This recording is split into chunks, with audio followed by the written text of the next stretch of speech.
이 시간 함께 나누실 말씀 느헤미야 13장 15절에서 22절까지 말씀입니다.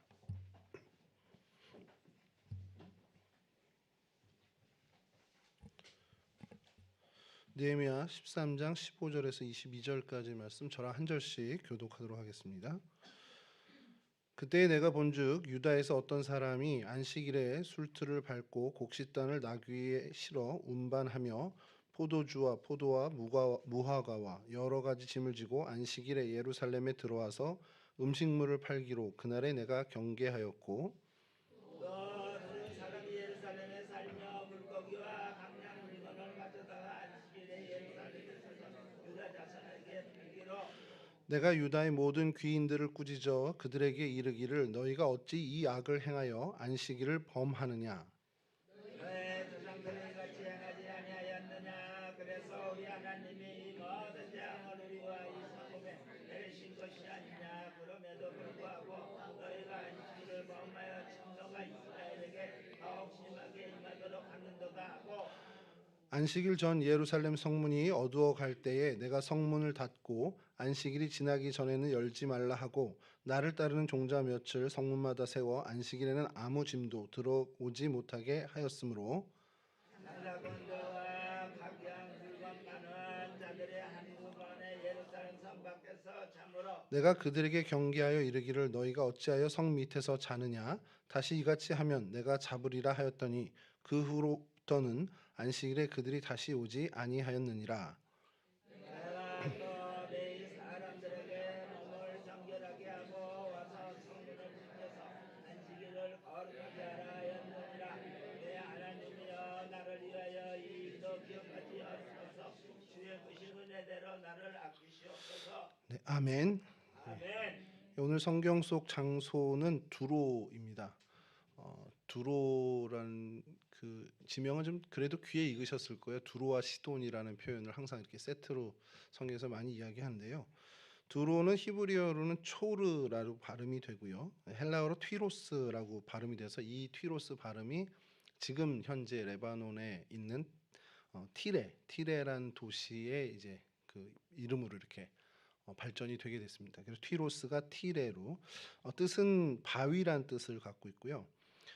시돈과 같은 이제 해안가, 지중해 해안가에 있고요.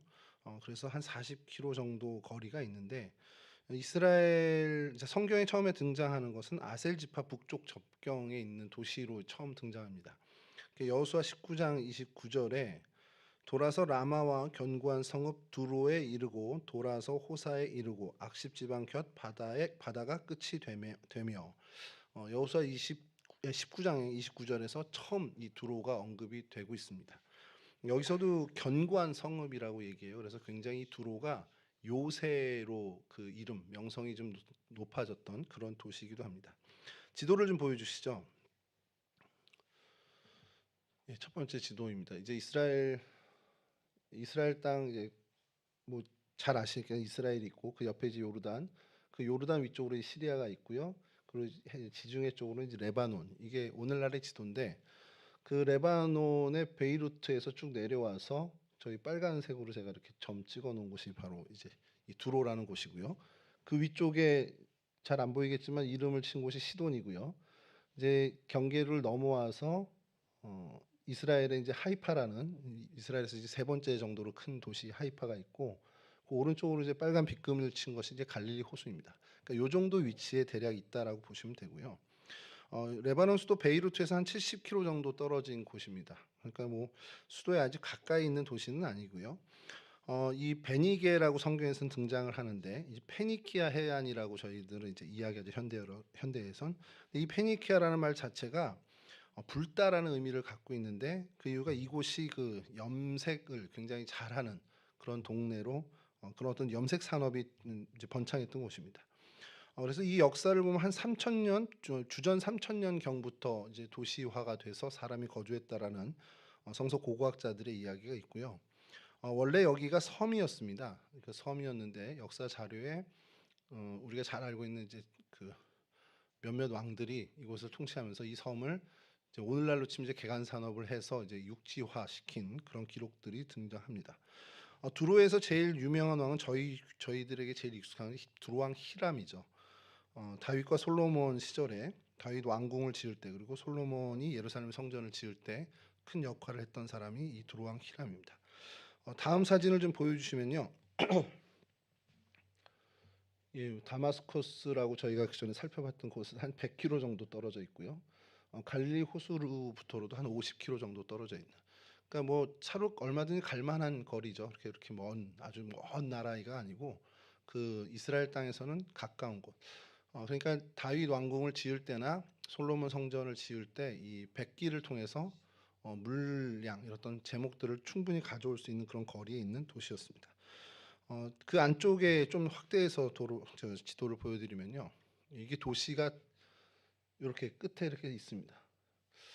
이 조금 이따 좀 보여드릴 텐데 이 도시가 그렇게 크지가 않습니다.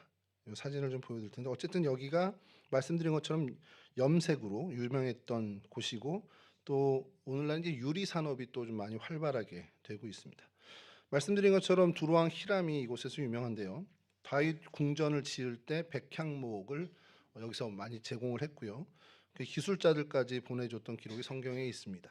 그리고 솔로몬 성전 건축 당시에도 솔로몬이 요청을 하죠. 그래서 백향목 그리고 잣나무, 금과 같은 것들을 공급을 받고요. 또 건축자들 역시도 이 히람 왕이 제공을 합니다. 제일 유명한 사람이 후람 혹은 히람이라고 불리는 이제 노스의 대장장이었는데 그 사람이 이제 와서 솔로몬 성전의 중요한 몇 가지를 제작을 하죠. 이게 뭐 야긴과 보아스라는 두 기둥, 우리가 잘 알고 있는 그 기둥도 이 후람이 만들었고 성전의 많은 기구를 이 사람이 제작했다라고 이제 저희는 기록에 돼 있습니다. 그러니까 솔로몬 성전에 이 두로 사람이 굉장히 큰 역할을 했다라는 게 또 의미심장하죠. 그러니까 이렇게 굉장히 이스라엘 나라와 이 두로와는 사실은 같은 나라는 아니지만 그래도 좀 많은 연관성이 있는 것을 성경에서 저희가 좀 찾아보게 됩니다. 또 이제 그리고 이제 이곳이 이제 뭐 두로가 이제 성경 시대에는 구약 시대는 많은 사람들이 칭찬할 정도로 부유한 도시로 이렇게 등장을 하는데 사실 이 두로가 이렇게 긍정적인 면만으로 이스라엘 사람과 연결된 것이 아니라 우리가 잘 알고 있는 남유다 북이스라엘 왕국을 통틀어서 가장 악한 왕이라고 하면 저희가 아합 왕을 들 수 있죠. 아합 왕이 악하게 된 거에 결정적인 것은 그가 원래 악해서인 것도 있겠지만 사실은 그 안에 이세벨 때문에 그렇게 됐다라고 저희들은 생각을 합니다. 그게 그리고 그 정설이고요. 이세벨은 누구냐면 시돈 왕 엣발이라는 그 왕의 딸입니다. 그러니까 두로와 시돈이 원래 이제 다른 나라였어요. 왕국이 다른 왕국이었는데 이 시절에 이 엣발 시대에 와서 두로와 시돈이 한 나라가 됩니다. 이 한 나라가 나서 이제 두 번째 그 아까 말씀드린 히람 왕 두로 왕 히람 때 이후에 두 번째 전성기를 맞이하는 시절을 보내게 돼요. 그곳에 굉장히 유명한 두 항구가 역사적으로 이제 등장하는데 시돈항, 그러니까 항구가 시돈항이라는 한 곳이 있고 또 이집트의 이름을 따서 이집트항이라는 곳이 이제 등장을 합니다. 고고학자들이 이 이집트항에서 아합 왕 시절에 그러니까 이스라엘 땅에 있는 그 구조물들, 뭐 집이 됐던 건물이 됐던 이 구조물과 거의 비슷한 구조물들을 이제 발굴을 해요. 그러니까 이 두로시돈 왕의 영향을 아합 왕 시절에 많이 받았다라는 것을 이제 저희가 반증할 수 있다는 거죠. 어떤 이런 건축 양식만 영향을 받은 게 아니죠. 저희가 잘 알고 있듯이 이 이세벨로 인해서 북이스라엘은 우상 숭배에 아주 그 최정점으로 치닫게 되는 우상 숭배에 빠지게 됩니다.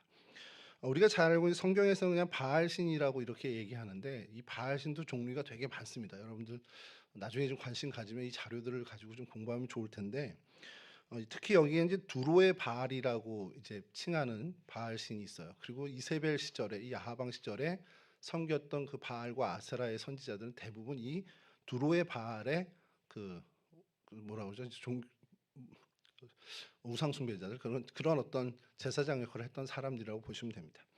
이 두로의 바알은 특별히 멜카르트라고 이제 또 다른 이름, 그러니까 그 바알을 지칭한 이름이 있는데 그 멜카르트는 몰렉 신의 어원이 됩니다. 이게 멜카르트가 몰렉이 되거든요. 그러니까 이게 이 가나안 지역에 우상의 이름이 많죠. 뭐 맘몬도 있고 암몬에시 몰렉, 멜렉, 뭐 몰록 뭐 이렇게 많이 있는데 이 이름들이 조금씩 다른데 본질은 사실 같다라는 겁니다. 특별히 이 두로의 바알은 바다의 신으로 유명해요. 그래서 신 중에 가장 힘이 센 신으로 이제 보통 인식을 하고 있습니다. 그 신을, 그 신전을, 그리고 그 바알의 제사장들을 이세벨이 데리고 북이스라엘로 데리고 들어온 거죠. 그리고 이스라엘 전역이 이 두로의 바알에 빠져서 살게 된 굉장히 정말 우상숭에 빠져있던 절정에 치닫는 그런 시절을 보냅니다. 이렇게 두로와 이스라엘이 뭐 좋은 관계만이 아니라 정말 악영향을 받은 그런 경우도 있죠. 이 두로는 주전 6세기에 이제 바벨론 왕 느부갓네살에 의해서 포위가 돼서 13년 동안 공격을 받습니다. 근데 느부갓네살이 점령을 하지 못해요. 그만큼 아까 성경에 처음 여호수아에 등장한 것처럼 견고한 성이었습니다. 그래서 그 이후에도 많은 그 공격이 있었는데 특히 이제 바사 제국이 이제 공격을 해서 성을 무너뜨리진 않고 바사 왕국은 이제 어떤 속국으로 이렇게 지내서 조공을 받는 정도로 그래서 평화적인 관계를 유지하는 기록이 등장합니다. 결국 언제 멸망됐냐 하면 우리가 잘 알고 있는 알렉산더 대왕에 의해서 7개월 동안 포위를 당하고 그리고 알렉산더가 토성을 만들어서 이제 넘어가서 이제 7개월 끝에 이제 이 두로성을 함락합니다. 그게 두로성의 최초의 함락이라는 기록이 있어요. 그만큼 견고한 성이었습니다. 이후에는 이제 로마의 통치를 받게 됐고요. 로마의 통치를 받으면서 이곳이 뭐 우리 지도에서도 보셨듯이 굉장히 중요한 거점에 위치를 하고 있기 때문에 굉장히 무역 도시로 또 교통의 중심지 역할로 급부상을 하게 됩니다. 그래서 사도 바울 당시에도 이 두로는 굉장히 번창한 도시로 여러 기록물에서 등장을 해요. 그리고 그때의 경우 그러니까 사도 바울 이후에 한 200년경 AD 200년 경에는 정말 많은 기독교인들이 또 거주하는 기록들이 등장을 합니다. 이런 어떤 두로의 모습입니다. 이 두로가 이제 성경에 그럼 어떻게 좀 등장하는가 좀 보면요. 먼저 성경 시대 사람들이 굉장히 부유한 곳으로 칭찬을 하는 것들이 좀 성경에 등장합니다. 에스겔 27장 2절에서 4절인데요. 인자야 너는 두로를 위하여 슬픈 노래를 지으라. 너는 두로를 향하여 이르기를 바다 어귀에 거주하면서 여러 섬 백성과 거래하는 자여 주 여호와께서 이같이 말씀하시되 두로야 네가 말하기를 나는 온전히 아름답다 하였도다. 내 땅이 바다 가운데 있으며 너를 지은 자가 내 아름다움을 온전하게 하였도다. 그러니까 굉장히 화려한 도시라는 것을 이제 성경에서도 어느 정도 보여주고요. 이사야 23장 8절에 멸류관을 씌우던 자요 그 상인들은 고관들이요 그 무역상들은 세상 존귀한 자들이었던 두로에 대하여 누가 이 일을 정하였느냐. 이사야에서도 이 두로가 굉장히 어떻게 보면은 칭찬할 만큼 부유한 곳이었다라고 이제 등장을 합니다. 그런데 이런 어떤 칭찬을 받고 부유한 것만 있는 게 아니고요. 이제 심판을 받을 두로와 시돈으로 성경에서도 계속 이야기합니다. 에스겔 26장 3절에서 6절인데요. 그러므로 주 여호와께서 이같이 말씀하셨느니라. 두로야 내가 너를 대적하여 바다가 그 파도를 굽이치게 함 같이 여러 민족이 와서 너를 치게 하리라. 그들이 두로의 성벽을 무너뜨리며 그 망대를 헐 것이요 나도 티끌을 그 위에 쓸어버려 맨 바위가 되게 하며 바다 가운데에 금을 치는 곳이 되게 하리니 내가 말하였음이라. 주 여호와의 말씀이니라. 그가 이방의 노략거리가 될 것이요 들에 있는 그의 딸들은 칼에 죽으리니 그들이 나를 여호와인 줄을 알리라. 하나님의 심판이 임할 이 두로에 대해서 에스겔서에서 이렇게 얘기하고요. 또 에스겔서 28장 20절에서 22절에 또 이렇게 이야기합니다. 여호와의 말씀이 또 내게 임하여 이르시되 인자야 너는 얼굴을 시돈으로 향하고 그에게 예언하라. 너는 이르기를 주 여호와께서 이같이 말씀하시되 시돈아 내가 너를 대적하나니 내 가운데서 내 영광이 나타내리라 하셨다 하라. 내가 그 가운데에서 심판을 행하여 내 거룩함을 나타낼 때에 무리가 나를 여호와인 줄을 알지라. 하나님께서 심판자이심을 드러내기 위해서 이 두로와 시돈을 멸망시키겠다라는 것을 선언하는 그런 부분입니다. 에스겔을 통해서만 이런 멸망을 이야기하신 것이 아니고요. 아모스를 통해서 또 말씀하시는데 아모스 1장 9절에서 10절입니다. 여호와께서 이와 같이 말씀하시되 두로의 서너 가지 죄로 말미암아 내가 그 벌을 돌이키지 아니하리니 이는 그들이 그 형제의 계약을 기억하지 아니하고 모든 사로잡은 자를 에돔에 넘겼습니다. 내가 두로 성에 불을 보내리니 그 궁궐을 사르리라. 두로의 잘못을 하나님께서 묵과하지 않겠다라는 선언을 또 아모스를 통해서도 하십니다.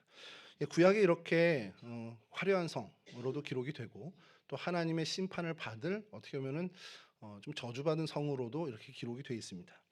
신약 시대에 와서는 마태복음에 마태복음 15장 21절과 또 26절에서 28절 좀 건너뛰는데요. 이걸 좀 읽어드리면 예수께서 거기서 나가사 두로와 시돈 지방으로 들어가시니 예수님 이제 그 이방 지역을 가시는 겁니다.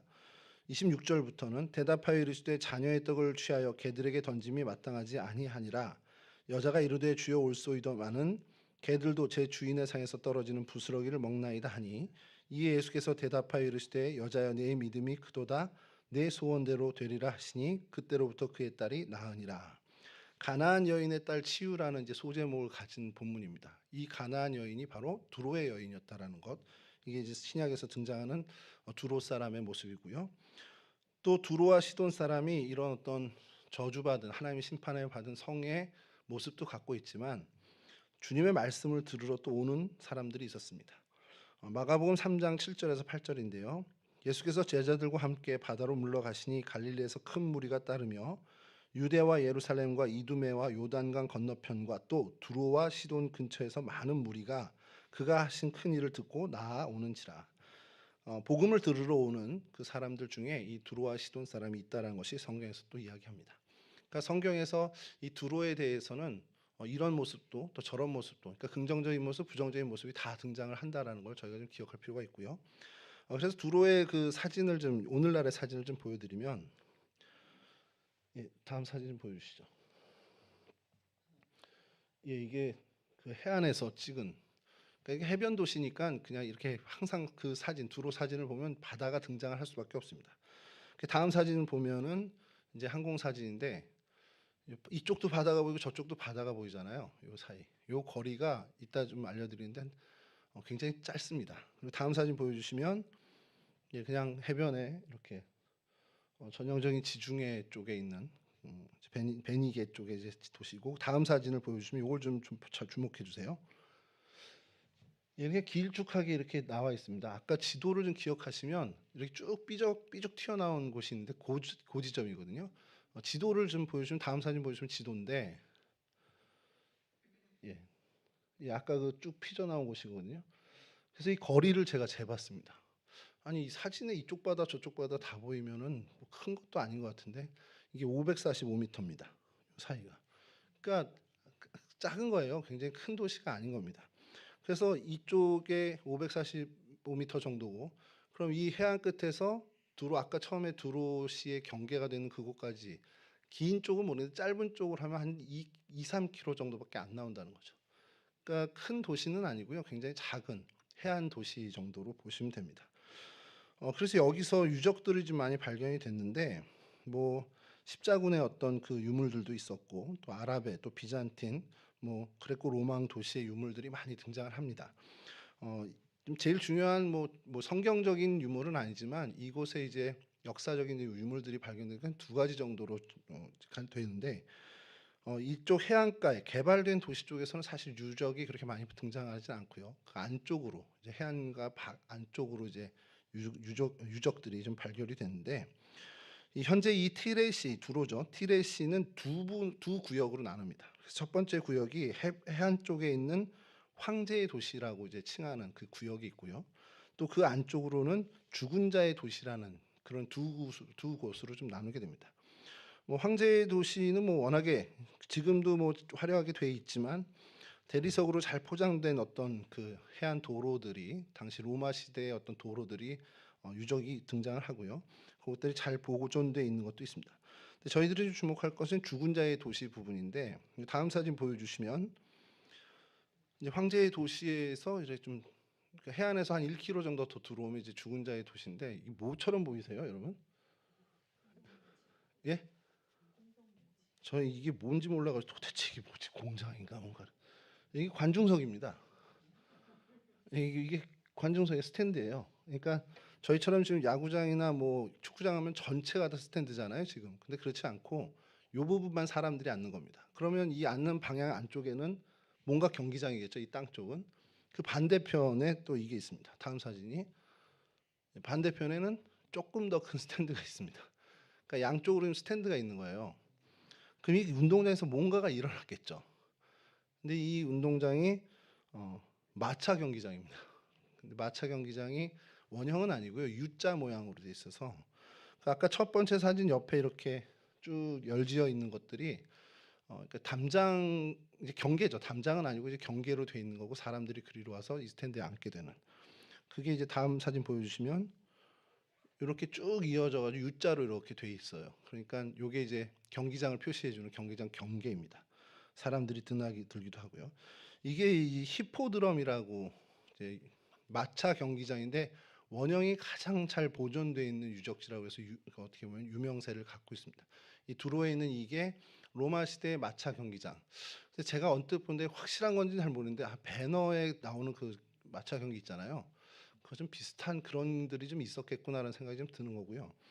그래서 이게 원형대로 잘 보존된 제일 잘 보존된 그 경기장 중에 하나라고 이제 평가를 받고 있고, 그 다음에 하드리안이라는 장군이 로마 시절에 있어요. 저도 그래서 몰라서 좀 찾아봤는데 좀 많은 그 전과를 올렸던 사람인데 그 사람이 이곳에서 좀 정착을 했던 모양이에요. 그래서 그를 환영하고 기념하기 위해서 개선문을 만들었습니다. 다음 사진 보여주시면 이렇게 문을 만든 게 그래서 이게 하드리안 개선문으로 이제 원형이 또 잘 보존돼 있는 그런 곳입니다. 이런 어떤 모양, 요 정도의 어떤 그 도시의 모습을 갖고 있는 게 두로이죠. 근데 오늘은 이제 두로에서 벌어진 사건, 사실은 좀 아까 그 가나안 여인의 믿음에 대해서 좀 말씀을 좀 나눠야겠다 생각을 했어요. 왜냐하면 그 주님이 두로에 가서 그래서 두로에서 일어난 일이니까 거기에 좀 주목하고 싶었는데 뭐 너무 식상할 것 같더라고요. 뭐 가나안 여인의 믿음 뭐 다 알고 있는데. 근데 이제 그러게 보다가 두로 사람에게 좀 약간 꽂혔습니다. 제가 두로 사람에 꽂혀서 그럼 복음을 들으러 온 사람들도 있었네. 그래서 거기에 주목을 하다가 느헤미야서에서 이제 두로에서 온 사람들을 이제 등장을 하는데 이 사람들이 가장 두로 사람으로서 전형적인 사람들입니다. 뭐냐면 계산에 굉장히 빠른 사람, 장사 수완이 정말 좋은 사람들이 두로 사람들이었어요.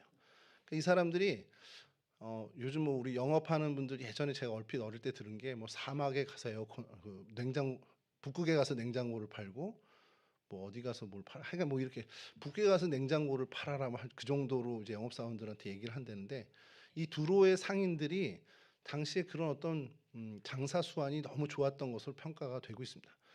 느헤미야 시절에 이 두로 사람들이 이스라엘 사람들에게 와서 이제 영향력을 끼치는 것이 오늘 본문의 내용인데요. 이 모습을 보면서 이게 오늘날 한국 교회에도 어떻게 보면 참 경계해야 될 모습 중에 하나가 아니겠냐라는 생각을 좀 하게 되는 것이 이 본문을 통해서 좀 얻게 됐습니다. 그래서 이 부분을 좀 말씀을 좀 나누려고 하는데, 여러분 한국 사회도 그렇고 한국 교회도 그렇고 어떻게 보면 교회가 세속화됐다라는 거에 제일 큰 원흉이라고 해야 되나요? 그 가장 큰 문제가 뭐냐 그러면 결국엔 물질주의입니다. 그러니까 만모니즘이죠.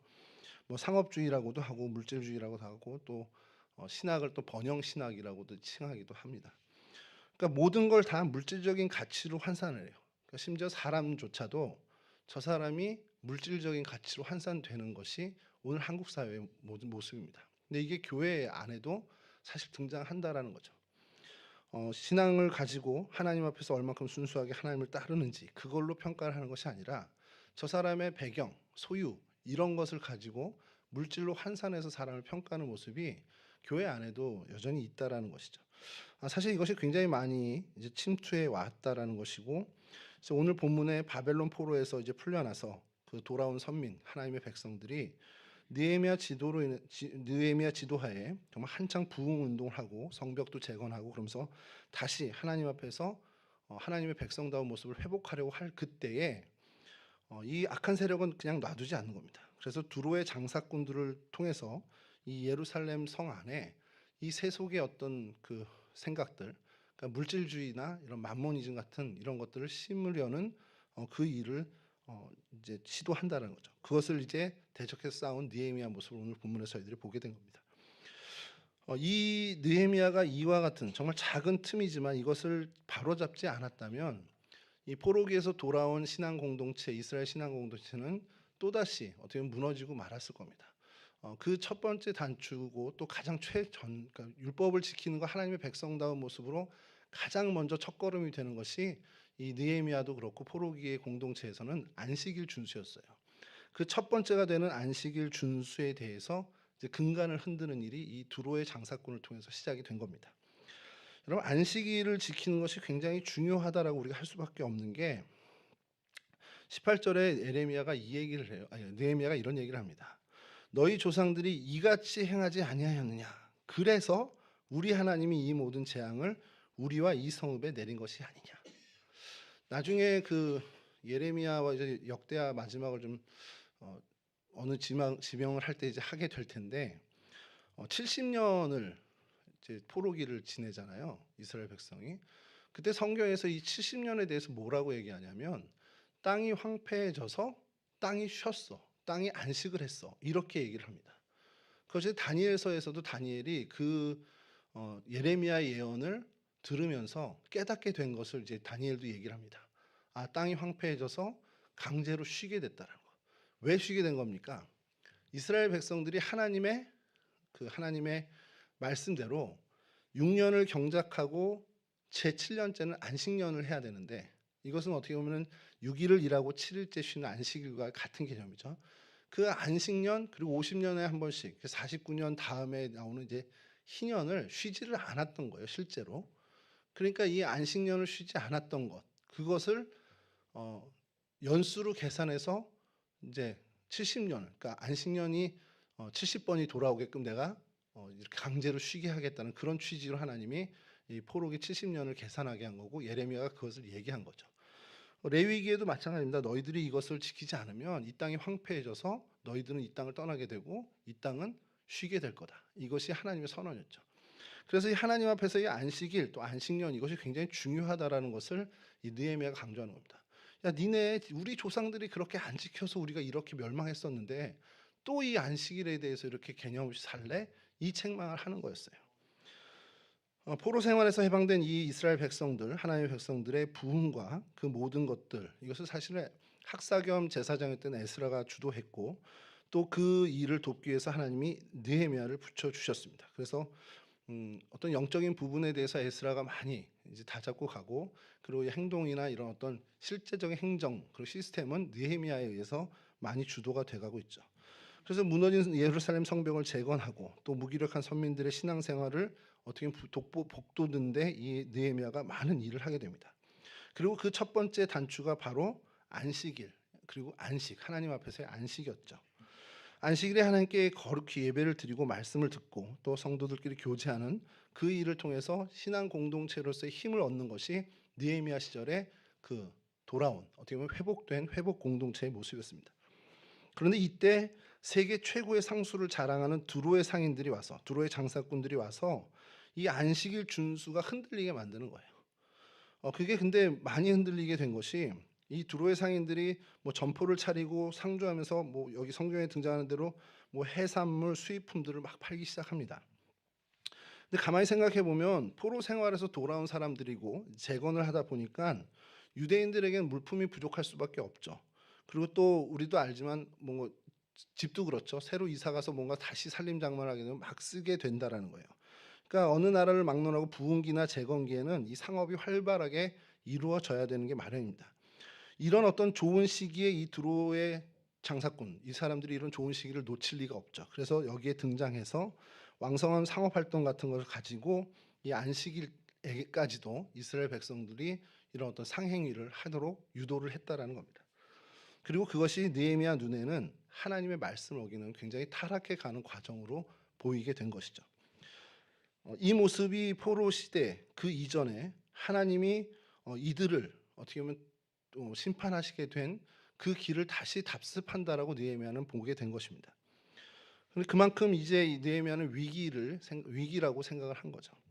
근데 이 모습을 보면서 오늘의 저희들도 좀 보게 되는 거죠.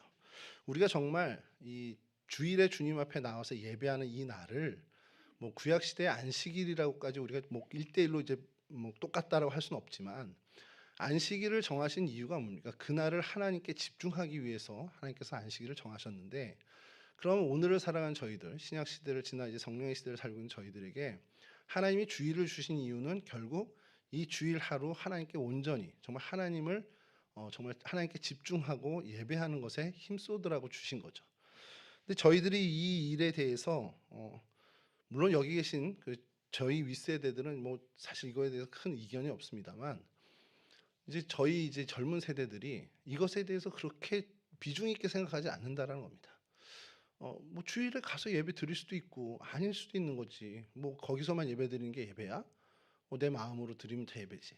굉장히 어떻게 보면은 어 기준이 완화되고 있죠. 그런 모습들을 좀 보게 되는 겁니다. 다시 이 느헤미야 시절로 돌아가면요.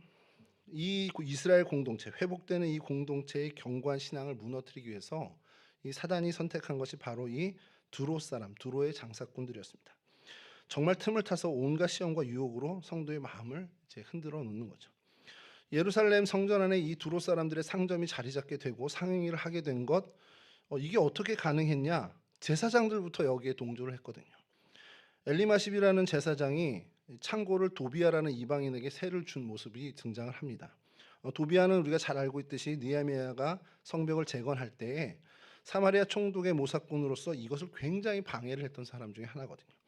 근데 그가 성전의 헌물 창고를 그의 거처로 삼게 된 것은 결국 제사장들도 그들과 한패가 됐고 하나님께 봉헌되는 예물에 대해서 어떤 횡령의 모습을 갖고 있었을 거라는 것을 우린 분명히 추론할 수 있습니다. 그러니까 종교 지도자들부터 이 돈에 대해서 집중하게 되고 정말 극단적으로 얘기하면 돈의 노예가 되는 그런 모습을 가졌던 것이 이때 모습이었다는 것이죠. 그러니까 이들 종교 지도자들부터 돈의 노예가 됐으니까 두로의 장사꾼들이 정말 활개를 치면서 이 상행위를 할 수 있었던 배경이 됐다라는 겁니다. 사실 근데 이 종교 지도자들이 그렇게 되면 당연히 이제 성도들, 일반적인 그 이스라엘 백성들도 당연히 무너질 수밖에 없다라는 것이죠. 오늘 본문의 15절이 그렇죠. 그때 내가 본즉 유다에서 어떤 사람이 안식일에 술틀을 밟고 곡식단을 나귀에 실어 운반하며 포도주와 포도와 무화과와 여러 가지 짐을 가지고 안식일에 예루살렘에 들어와서 음식을 팔기로 그날에 내가 경계하였고. 그러니까 안식일에 아무 거리낌 없이 이제 정말 돈 버는 일을 하는 겁니다. 예배드리고 그런 거 필요 없어. 지금 돈 버는 게 중요하지 하나님한테 예배드리는 게 뭐가 중요해. 이 생각이 그냥 만연해지는 겁니다. 이스라엘 공동체 전역에.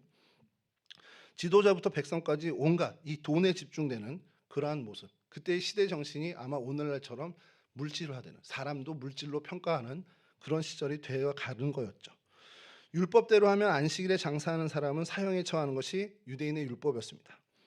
근데 이제 그것이 더 이상 적용되지 않는 시절이었던 거죠. 한국 교회도 마찬가지죠. 말씀드렸던 것처럼 축복 신앙 뭐 이렇게 하면서 정말 물질주의, 만모니즘이 한국 교회 안에 굉장히 깊숙이 자리 잡은 것은 뭐 어제 오늘 일이 아닙니다. 하나님을 섬기는 이유가 물질적인 복을 받기 위해서, 물질의 풍요함을 받기 위해서 섬기는 것 같은 그런 행태를 가진 사람들이 정말 부지기수로 많은 것이 사실 오늘의 현실이죠. 그리고 그 물질적인 복의 양에 따라서 그의 신앙이 좋다, 나쁘다 이렇게 평가를 받는 정말 위험한 신앙관도 있는 것이 사실입니다. 비극적인 일이지만 그게 현실입니다.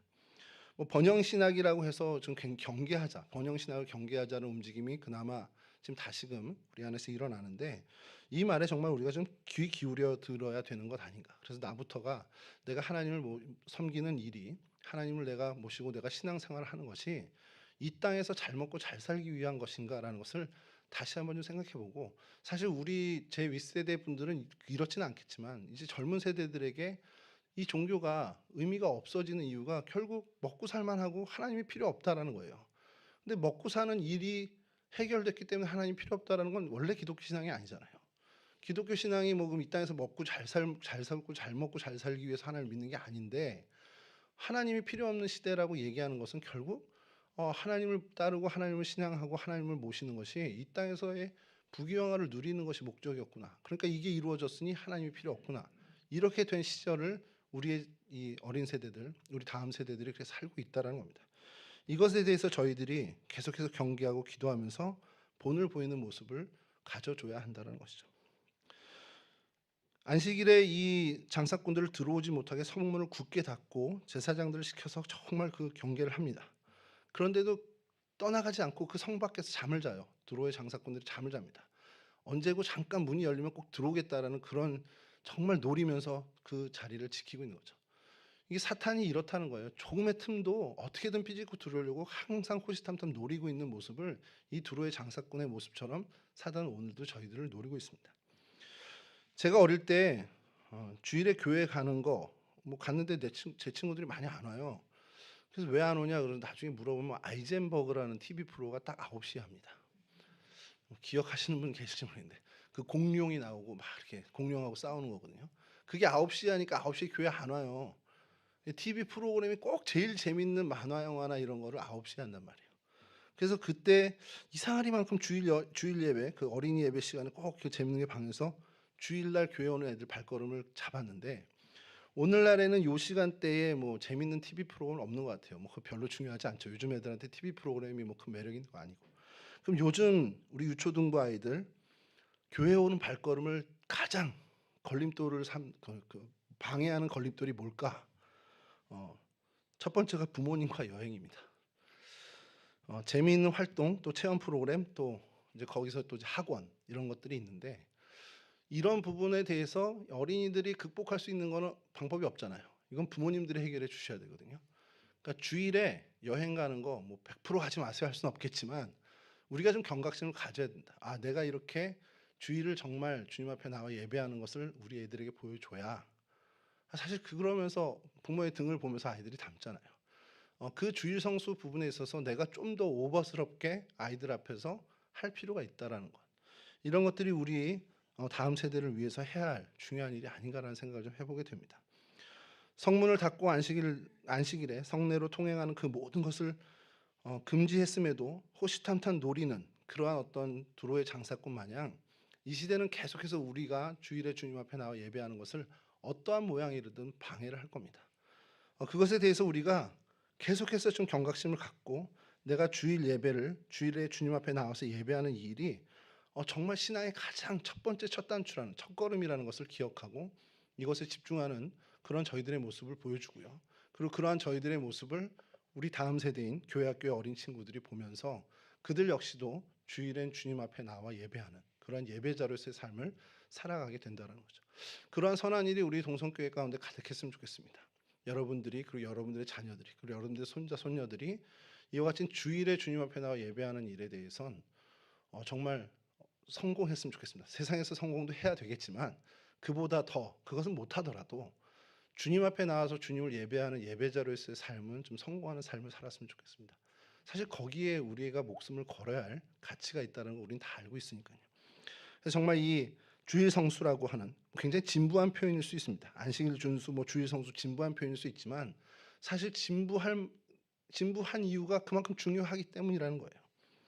정말 이 주일에 주님 앞에 나와 예배하는 예배자로서의 삶을 사는 것, 이 일을 위해서 기도하고 또 본을 보이는 우리가 되고, 또 우리의 그러한 모습을 통해서 하나님이 우리를 사용해 주셔서 우리의 귀한 우리의 후손들, 우리의 다음 세대, 우리의 자녀 세대가 우리의 신앙을 정말 잘 계승하고 하나님 앞에 온전히 서는, 하나님 앞에 온전한 예배자로 서게 되는 그러한 모습들이, 정말 그러한 은혜가 가득한 우리 동성교회가 되었으면 좋겠습니다.